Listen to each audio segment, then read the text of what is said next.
மத்திய அரசின் உத்தரவிற்கு இந்திய விமான கம்பெனிகள் கடும் எதிர்ப்பு. விமான டிக்கெட் விலை அதிகரிக்கப் போகிறதா? இலவச இருக்கை ஒதுக்கீட்டால் எழுந்த புதிய சர்ச்சை.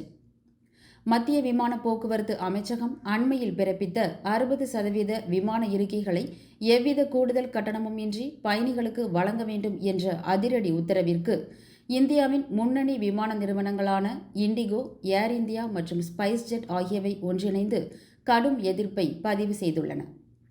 ஏர் இந்தியா எக்ஸ்பிரஸ் உள்ளிட்ட நிறுவனங்களை உள்ளடக்கிய இந்திய விமான நிறுவனங்களின் கூட்டமைப்பு இந்த விவகாரம் தொடர்பாக மத்திய விமான போக்குவரத்து துறை செயலாளர் சமீர்குமார் சின்ஹாவிற்கு விரிவான கடிதம் ஒன்றை அனுப்பியுள்ளது. அந்த கடிதத்தில் இந்த புதிய விதிமுறையை நடைமுறைப்படுத்தினால் அது ஒட்டுமொத்த விமான போக்குவரத்து துறையின் நிதிநிலை தன்மையையும் பயணிகளின் டிக்கெட் விலையையும் கடுமையாக பாதிக்கும் என்று எச்சரிக்கப்பட்டுள்ளது. தற்போது நடைமுறையில் உள்ள அன்பண்ட்லிங் எனப்படும் சேவைகளை பிரித்து வழங்கும் முறையின் கீழ் அடிப்படை டிக்கெட் விலையை தாண்டி இருக்கை தேர்வு, கூடுதல் உணவு மற்றும் கூடுதல் சுமை போன்ற சேவைகளுக்கு தனித்தனியாக கட்டணம் வசூலிக்கப்படுகிறது. இந்த முறையினால்தான் அடிப்படை விமான கட்டணங்களை குறைவாக வைத்திருக்க முடிவதாகவும், தற்போது 60% இருக்கைகளை இலவசமாக வழங்கினால் அந்த வருவாய் இழப்பை ஈடுகட்ட அனைத்து பயணிகளுக்கான டிக்கெட் விலையையும் கணிசமாக உயர்த்த வேண்டியிருக்கும் என்றும் விமான நிறுவனங்கள் வாதிடுகின்றன.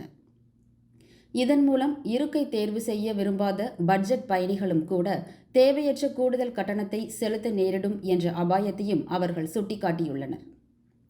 மேலும் சர்வதேச அளவில் விமான நிறுவனங்கள் இத்தகைய கூடுதல் சேவைகள் மூலமாகவே குறிப்பிடத்தக்க லாபத்தை ஈட்டுகின்றன என்றும், இந்தியாவில் ஏற்கனவே விமான எரிபொருள் மீதான வரி மற்றும் விமான நிலைய பராமரிப்பு செலவுகள் அதிகமாக இருக்கும் சூழலில் இத்தகைய கட்டுப்பாடுகள் தொழில்துறையை முடக்கும் என்றும் விமான நிறுவனங்கள் கவலை தெரிவித்துள்ளன.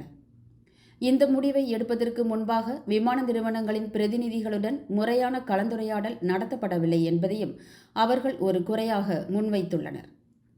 குறிப்பாக குடும்பமாக பயணம் செய்பவர்கள் மற்றும் குழுக்களாக செல்பவர்கள் ஒன்றாக அமர்வதை உறுதி செய்ய அரசு இந்த நடவடிக்கையை எடுத்திருந்தாலும் அது நடைமுறையில் பல சிக்கல்களை தோற்றுவிக்கும் என்று கூறப்படுகிறது.